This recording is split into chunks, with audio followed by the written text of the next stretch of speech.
Қайырлы күн, құрметті әріптестер. Философия саясаттану және дінтану институты өздеріңізбен кезекті шығарылыммен жүздескенге өте қуанышты.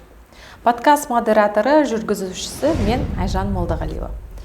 Өздеріңіз білетіндей, институт іргелі ғылыми зерттеулер жүргізеді, қоғам үшін маңызды жобаларды жүзеге асырып келеді. Сол сәтті аяқталған жобалар аз емес.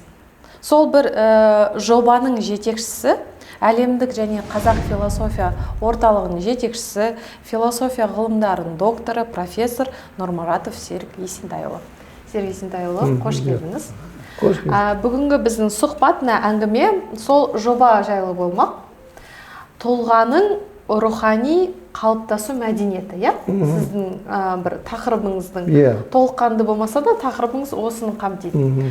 Сол жобаңыз туралы айта кетсек. Тұлғаның рухани қалыптасу мәдениеті дегеніміз не? Және мына қоғамға беретін маңыздылығы қандай? Жақсы. Құрметті әріптестер, осыдан 3 жыл бұрын, 22 жылы біз осы тақырыпты конкурсқа сұндық. 23, 24, 25 жылдары орындадық. Соның негізінде бір үлкен кітап шықты, ұжымдық монография. Енді осы еңбегіміздің қысқаша былай сыртқы формасын айтайық. Біз шетелде Скопуста 3 мақаламыз шығардық. ККСНО журналдарына 6 мақаламыз шықты. Біз артығымен орындадық. Өзі қойылған жоспарларды. Сосын 3 конференция өткіздік. Соның бәрінде осы тұлғаның қалыптасу туралы әңгіме сөз болды. Жай ғана тұлғаның қалыптасу емес, қоғамдағы басқа процестер, қоғамда болып жатқан өзгерістер сол айтылды. Әсіресе қоғамның қайта пішімделу деген бір құбылысты біз талқыладық. Себебі 22 жылы үлкен қаңтар оқиғасы болды. Үлкен қоғамда бір қатар жастар шығып өзінің қарсылығын білдірді. Әлеуметтік бір сондай бір өзінше жағдай туындады.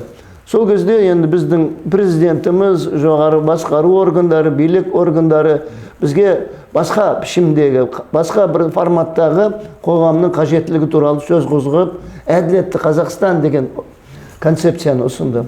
Осы концепт әрі қарай жүзеге асыру үшін біз ойладық, тұлға қалыптасуының рөлі қандай осы жерде, осы қоғамда.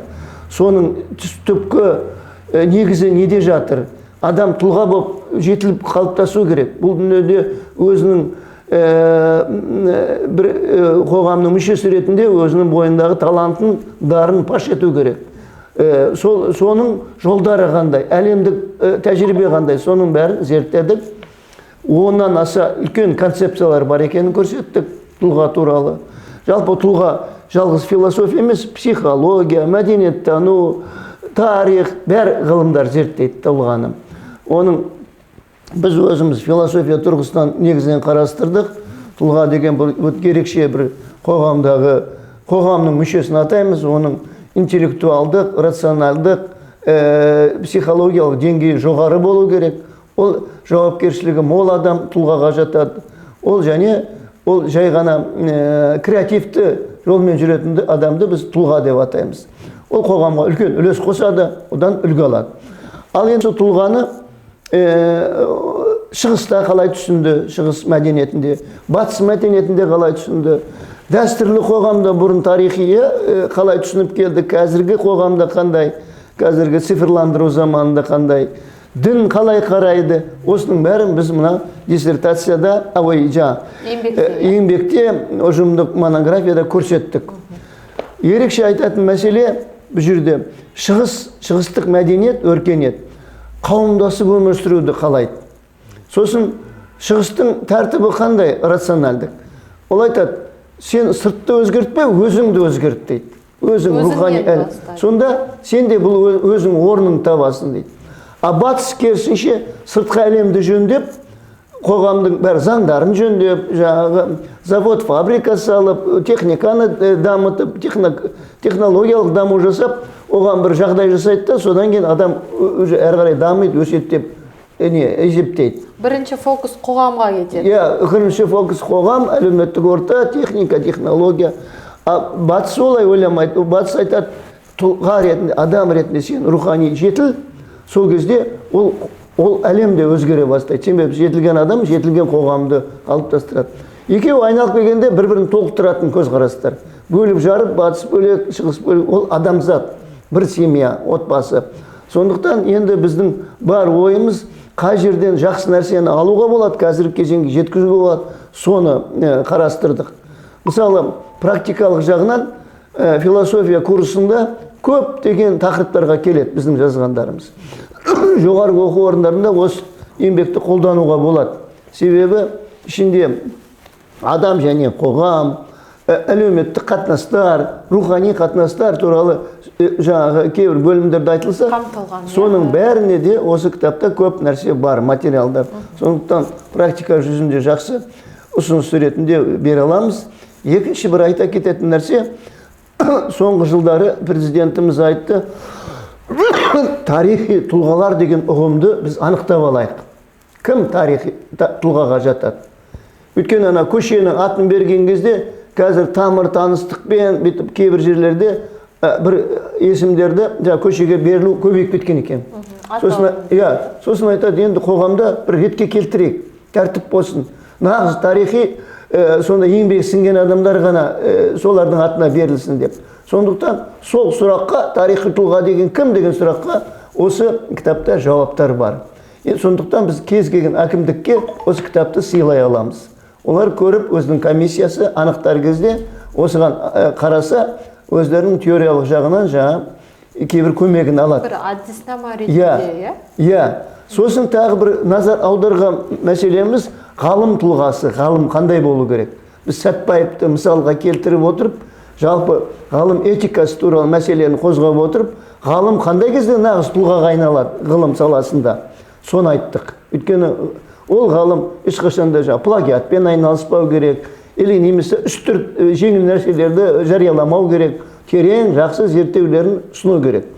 Сондықтан ғалым мәселесінде біз көтердік. Ол да меніңше ойлаймын, пайдасы тиеді деп ойлаймын, ғылыми ортаға, ғылыми институттарға берілсе, бұл кітап сол көзқарастарды біле алады. Тағы бір айта кететін нәрсе, мынау тұлға деген сөз көп деген біздің ойшылдарымызда айтылған екен. Адам дейді, жай ғана айтады, бірақ шын мәнінде ол тұлға. Мысалы, қазақ ағартушылары бәрі осы мәселенің төңірегінде сөз қойған. Шоқан Уәлиханов та, Ыбырай Алтынсарин да, Абай да, Шәкәрім де, бәрі де айтқан адам, Абайдың адам бол дегені сол тұлға бол дегенмен қатар. Яғни биікте жай ғана жүре берме, өзіңді шамал көтер деңгейіңді деген сөз. Бәріне жауапкершілікпен қара деген сөз. Мен мысалы бірінші методологиялық бөлімде көп деген көзқарастарды шетелдегі талқылай келіп, мен байқағаным бәрі ұқсас параметрлерді айтады. Тұлға болу үшін, тұлғаны тану үшін алдымен оның білімі керек, жауапкершілігі керек, оның кругозоры кең болу керек. Сосын ішкі байланыс, интеграция керек, әртүрлі ғылыми салалардан деп айтып келеді, бірақ кейбір нәрселер айтылмай қалады екен.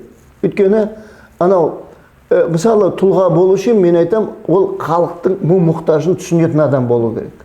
Ол жай ғана, ол кітаптарды оқып алып, соны айта берген кругозоры кең адам, тұлға емес ол. Ол сол халықтың мүддесін ойлайтын адам нағыз тарихи тұлға. Ол тарих өзі таңдап алады, кімнің тұлға екеніне, уақыт келген кезде сонда есіне алады. Мысалы, біз айтамыз оны, Бөкейхановтарды, Алашорданың мүшелерін көптеген, Абайды айтамыз, Әл-Фарабиді айтамыз, ерте заманда көптеген, олардың бәрі халықты ойлаған адамдар, мұқтажын ойлаған адамдар, өзінің мүддесіне қарай бұрмаған адамдар, бәр білімін ортаға салған адамдар. Мен айтам, бұл сондықтан өркениеттік тұрғыда біз осы жолда болуымыз керек. Жақсы, біз мына тұлға не туралы қандай ұғым екені қысқаша айтып өттік қой. Ал сіздің жобаларыңыздың жаңағы өзектілігімен басты идеясы неде?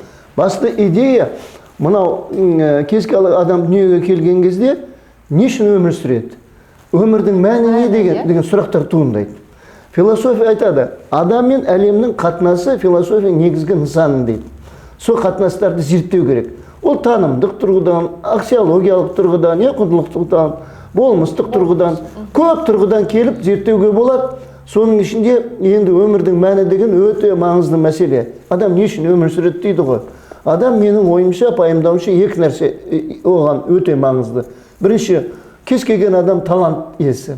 Талантты емес бала жоқ бұл дүниеде. Оны ашу керек, көзін ашу керек. Яғни оның қасиеттері бар, ерекше қасиеттері бар. Сондықтан әрбір адамның қасиеттері ашылса, ол тұлға ретінде көрінеді қоғамда. Біреу композитор болады, біреу әнші болады, біреу тарихшы болады, екінші мынау құрылыста істейтін құрылысшы болады. Ол жақсы жұмыс істеп, әдемі жарқыраса, ол тұлға. Екінші, ол адамның бойында ол тек қана ол биоробот, әлеуметтік робот емес қой, тек жұмыс істеп қана жұмыс. Оның бір жан дүниесі бар, рухани әлемі бар.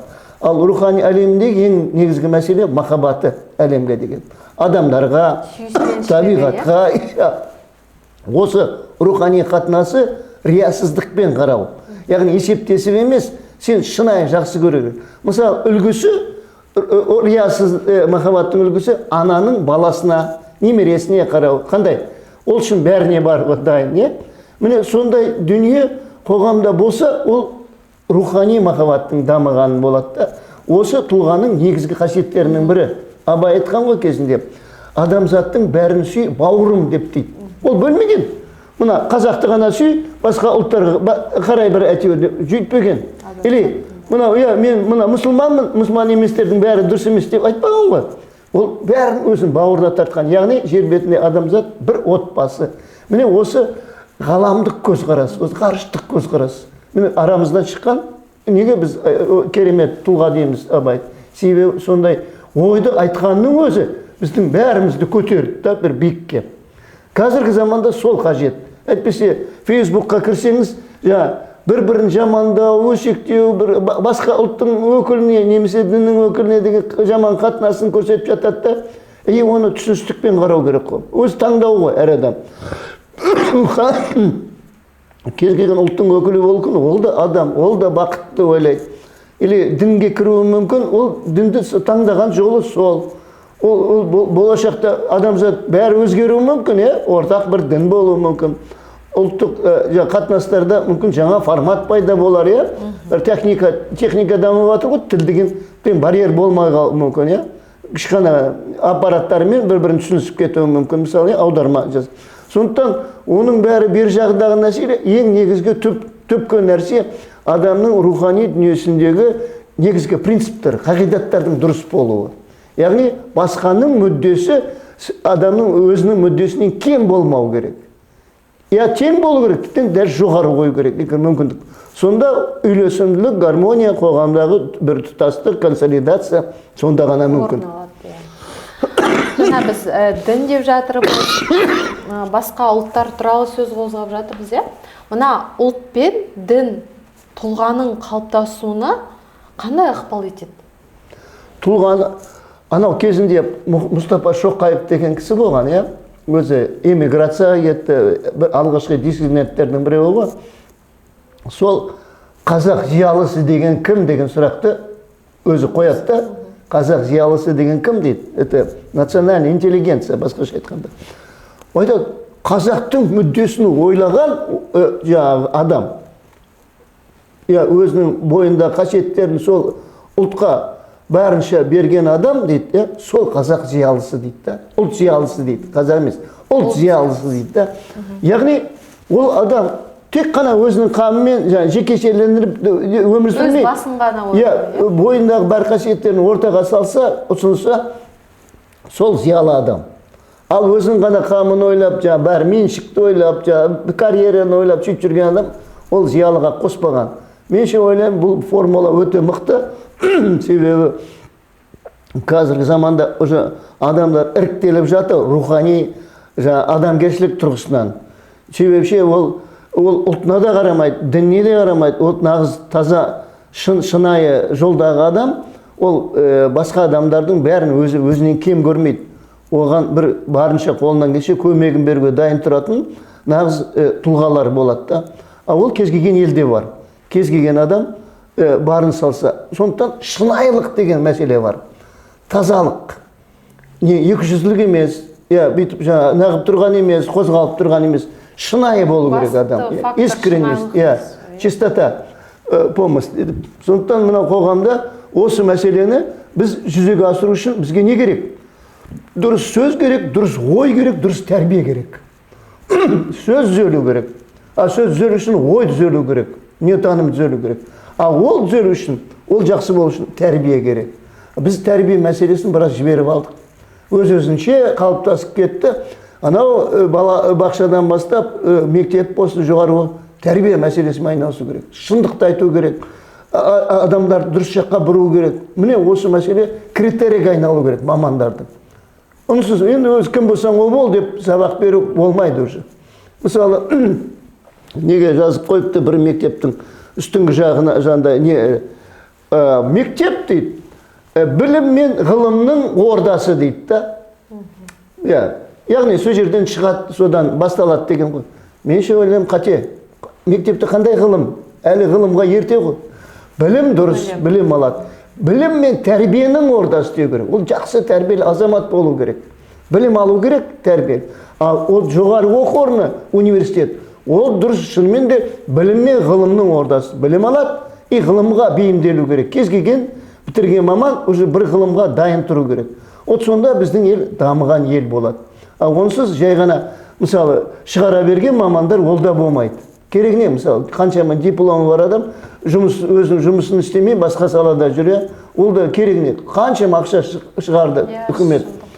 Сондай жағдай бар бізде әлі. Сергей Сентайұлы, мынау соңғы сұрақ болсын. Жас буынға рухани тұрғыдан кемел адам болу үшін не айтар едіңіз? Не қажет, не керек? Жас буынға айтарым, қазіргі жастарға айтарым, мынау бұрынғы кеңестік кезеңдегі тәрбие шамалы өзгешелеу болды. Біз мысалы сол бір тәртіппен жүрдік, бір ғана партия болды, коммунистік партия, бір ғана бағыт болды, коммунизмге барамыз, социалистік кезең. Қазір олай емес, қазір плюрализм, қазір еркіндік заманы, қазір информация, ақпараттың заманы. Кез келген адам әлемде не болып жатыр, соны алу мүмкіндігі бар. Оның пайдасы да бар, оның зияны да бар. Фильтр деген бар, мысалы, електен өткізу, келген ақпараттардың бәрін фильтрден өткізбегеннен кейін бәрін жақсы деп қабылдай беруге болмайды, мысалы. Мысалы, қазір балдардың арасында неше түрлі теріс жолға түсіп кеткендер бар ғой. Мәселе сонда, әр оқытатын мектептегі мұғалім болсын, жоғары, олардың бәрі психолог болу керек, жартылай. Олар тарту керек, ашықтыққа, проблема болатса, бір қиын сұрақтар болатса, талқылау керек, бірге отырып шығу керек. Оған немқұрайлықпен қарап, бәрібір дейтін болса, онда жастарымыздан біз айырылып қаламыз. Бір жақсы қазіргі қасиет, жастар қазіргі алкогольге онша жақын емес. Қазір ондай бір заманда өте көп болған жастардың бәрі, сол шетінен сыра ішіп, арақ ішіп сөйткендер көп, қазір ондай емес. Бұл өте жақсы. Бірақ тағы бір жері минус бар. Қазір исламдық бағыттар өте көбейіп кетті. Соның ішінде әртүрлі радикалды топтарға қосылып атқандар да бар. Оны не себептен екенін білмеймін. Бірақ сол таңда адам өз еркінде дегенмен, сол қате жолда жүрген адамдар ағымдарға, теріс ағымдардан біз тартып алуымыз керек. Біздің ол балдар, біздің жастар, ертең олар көп басып кетсе, біз мұсылмандық ел, Ауғанстан, Пакистанға айналмауымыз керек. Біз о баста таңдаған жолымыз зайырлы қоғам. Дін болсын, бірақ біз азаматтық принциптермен өмір сүруіміз керек. Міне осы айтарым, осы жолдан қателеспеу керек жастар. Екіншіден, білім алғанда жай ғана білімді жинақтап көбейту емес, оны творчестволық, креативті жолға бұру керек. Сонда ғана ол нағыз пайдасын тигізеді қоғамға. Тұлғаның рухани қалыптасуы ол адамның жаңағы ішкі дүниесін, өмірлік ұстанымдарын айқындайтын маңызды үдеріс. Соңғы көрермендерге, тыңдармандарға айтарыңыз болса, мархабат. Енді көрермендерге менің әріптестеріме айтатым, мынау дін енді әркімнің өзінің жеке таңдауы болғанмен, ғылым жолы нақты қағидаттарға, бағдарларға арқа сүйетін сала. Ғылымда шынайылық керек, тазалық керек. Ғылымда тәуекелшілдік керек. Адамның жасаған нәрсесі қате болуы да мүмкін. Қате нәтиже деген бар ғылымда. Сондықтан ғылымдағы батылдық, тазалық, ашықтық біздің қоғамның бәр кемшіліктерін көрсетіп береді. Жай ғана бас шұлғып, осының бәрі дұрыс деп жай ғана комментарий жаза беруге болмайды. Аналитика жазылса, шындықты айтып жасалу керек. Монография жазылса, тереңдеп бойлап, анау түп тамырын ашу керек. Сонда ойлаймын, біздің қоғам жақсы биік ғылым саласын орнықтырады. Сосын қазір ғылым жеке жүріп, бір ғылыммен ғана жүре алмайды. Интеграция, междисциплинарный жаңағыдай интеграция дейді, яғни пәнаралық қатынас бізге үлкен маңызды. Сондықтан біз жиындарымызды әртүрлі ғылым саласымен бірігіп отырып талқылауымыз керек. Мысалы, мынау тұлға мәселесіне психологтарсыз тағы болмайды. Психологияны социологтарсыз тағы болмайды. Өйткені олар көп нәрсені зерттеген, көрсеткен. Мысалы, соған біз арқа сүйедік. Мысалы, мынандай принцип, мына кісілер ашқан, мынандай мамандар көрсеткен деп. Сондықтан олар да философтарға арқа сүйеу керек. Сондықтан ғылымда осындай бір жалпы өзара қарым-қатынас күшейсе, оның нәтижесі де жақсы болады деп ойлаймын.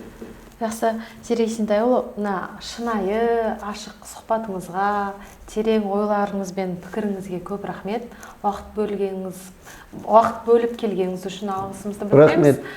Құрметті оқырмандар, бізбен бірге болып тыңдағандарыңыз үшін алғысымызды білдіреміз. Келесі шығарылымдарда тағы да қызықты қонақтар мен спикерлермен жүздескенше.